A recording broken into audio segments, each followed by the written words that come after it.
What role was this? What movie was this? Goyo. Ay, Goyo. Ako si Julian, yung kapatid ni Paolo. Tapos yun yung pinaka-first biggest role ko in a movie or in a film. Matagal na ako nag-i-indie films. Ano naging role mo doon? Kapatid ni Paolo. Si Julian din pinat.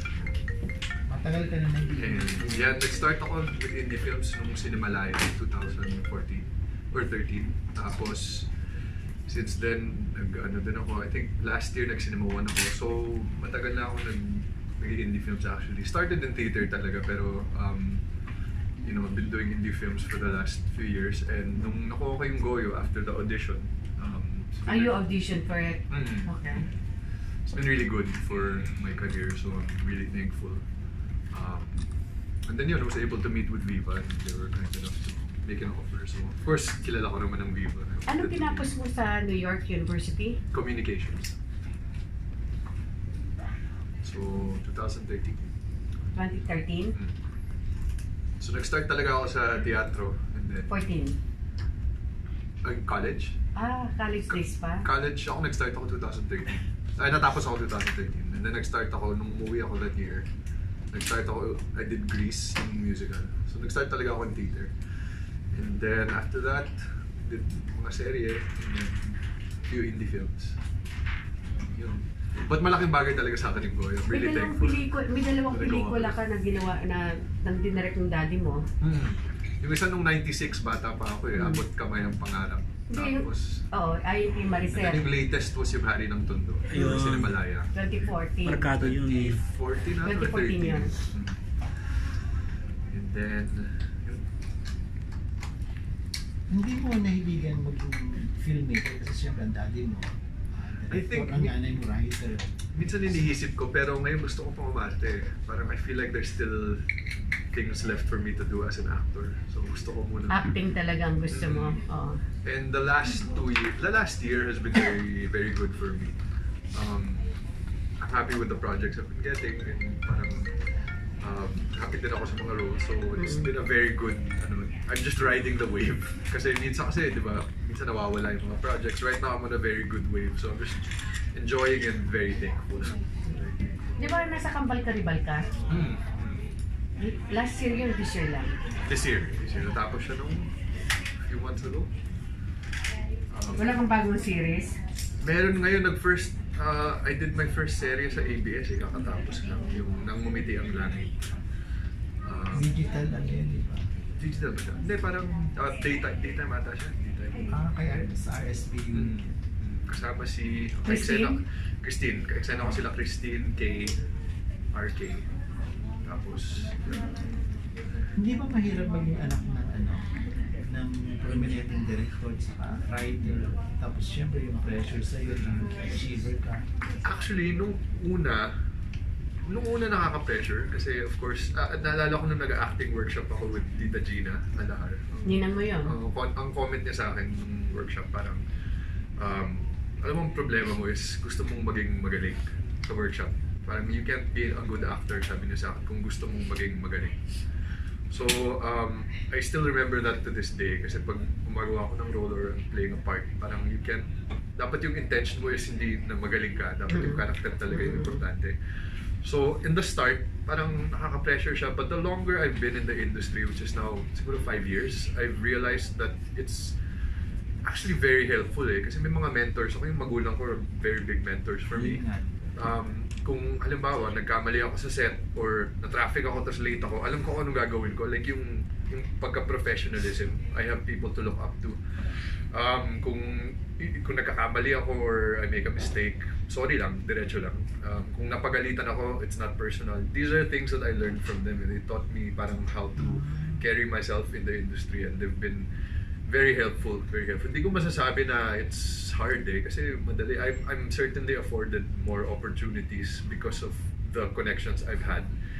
Parang I just feel like it's up to me to make the most of the connections and that's why I really, kaya ako nagte-teatro eh, para I learn my craft. The discipline. The discipline.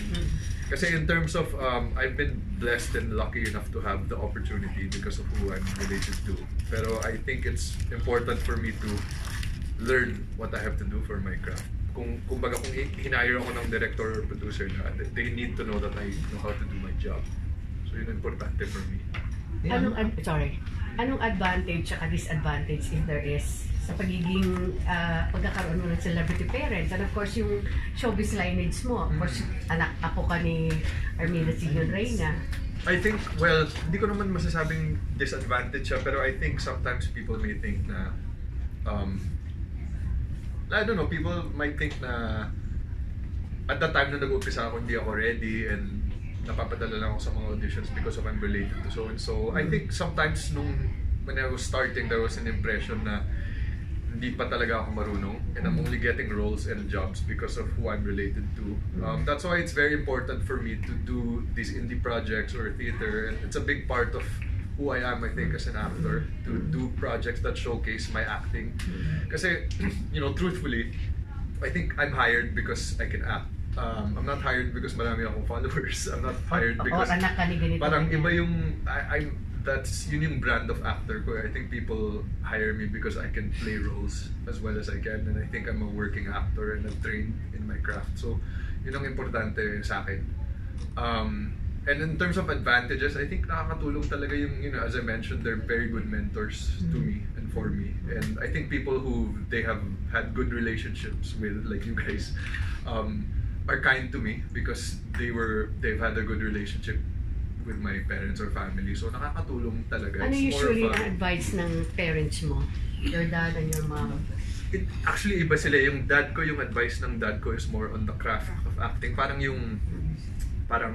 kung paano maging relax sa eksena or paano maging totoo sa karakter. Yung mga in terms of acting advice, sa dad ko talaga nakukuha in terms of how I can be a better actor. Yung mom ko naman, ang natututo ko sa mom ko yung pagka-showbiz. How to present yourself, how to make connections, build relationships, how to be professional sa mga nakakatrabaho mo. So, it's a little bit of both. Yung mom ko is more LA. Yung dad ko is New York. Parang ganun. Yung mom ko kasi ma-showbiz si mami. So I get and learn from her in that sense. Tapos yung dad ko naman is yung how to be good at my craft. Parang yun yung difference nila. But they're very good mentors to me. And I'm very lucky. I can't say na there are really any disadvantages being their son. I think it's been very helpful to my career. Yun nga, that's why I have to, pag kinukuha ako or pag may racket or job ako, kailangan magaling talaga ako. I have to know what I'm doing. Yun nga, because I understand that I've been very lucky and blessed to be related to who I'm related to. Hindi pwedeng hindi ako ready. Hindi pwedeng hindi ako marunong sa eksena. Kasi iisipin ng mga tao, ay hindi, kasi anak lang siya ni so kailangan talaga galingan ko, and I have to always really do my best and work my hardest. When you were growing up, inabutan mo syempre yung lola mo nung active pa. So, anong advice yun ng lola mo during that time? Alam niya ba na mag-showbiz ka? Actually, hindi. Kasi yung lola ko, yung relationship namin is very lola to apo eh. Parang alam ko na she was this big influential producer in the industry, but ako yung palagi niya ako fine-favorite kasi at the time ako lang yung lalaki. So parang nakakatawa, every time nagbe-vacation kami, ang relationship ko sa lola ko is kung mainit ang ulo niya, ako yung tumatabi sa kanya eh. Ako yung parang ang ganda-ganda mo, mahal. Ginagana ko siya. Bola-bola ko siya kasi minsan yung family ko nasa stress sila kasi mainit ulo niya. So that was my relationship with my lola. And I don't think, kaya nga nung first play ko in 2013, I was happy na nakanood siya. Kasi I wanted her, I know she always wanted this for me. Ito ba yung Grease? I know she always wanted this for me siguro. Sana nga napanood niya yung Goyo because up to this date, that was my biggest role. Pero napapanood niya ako sa TV minsan, kinukwento sa akin ng mga nag-aalaga sa kanya na... He still remembers you now? Yeah, by face, pero hindi na siya, she doesn't really talk much anymore because she has Alzheimer's eh. So, but actually pag kinakantahan mo siya and, you know... You sing also? Yeah, I sing. Actually, nag-start ako as a dancer before ako naging actor. Nung college ako, feeling ko talaga dance. Ano? Pop dance? Cultural? Hip-hop. Hip-hop talaga nung college ako. Diba? And then after dancing, nag-start ako sa teatro, so natuto ako kumante. Ang pinaka-last kong level up yung voice ko actually. But I still, nag-voice lessons pa rin ako. I still try to train as much as I can kasi kailangan sa teatro. My next theater project will actually, hindi ko pwede pero but I'm doing one with Resorts World next year. So meron ka upcoming theater? That's next year. And then Yun, and in terms of my lola, I wish she could see sort of how the last year has gone for me, because in terms of my career, I feel like ang ganda ng wave na sinasakyan ko ngayon, parang in terms of projects and the roles, and I know she would be very proud. So, ano pang ibang update sa lola? Meron siyang Alzheimer's, so pero actually health-wise, ang lakas niya health-wise eh. Wala siyang diabetes, wala siyang heart problem, wala siyang digestion problem. It's just really her mind.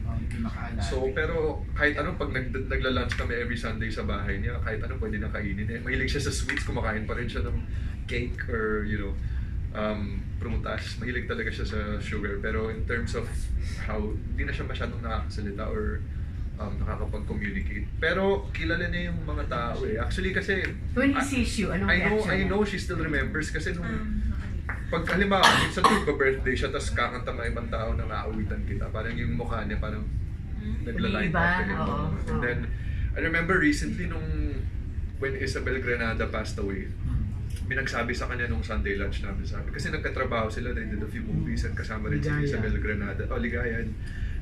Kasama rin si Isabel sa aawitan a few times. May nagsabi sa kanya, Mami, patay na si Isabel. And then, her face was like, so I still feel like in spite of her Alzheimer's, she's still there. And I'm happy that her health is still okay and we get to see her and spend time She with her. doesn't go out anymore. Mahirap na yun, nahirapan siya kasi she's old, so she has to really be taken care of. Tsaka How old is your lola? maingay, parang she gets overwhelmed.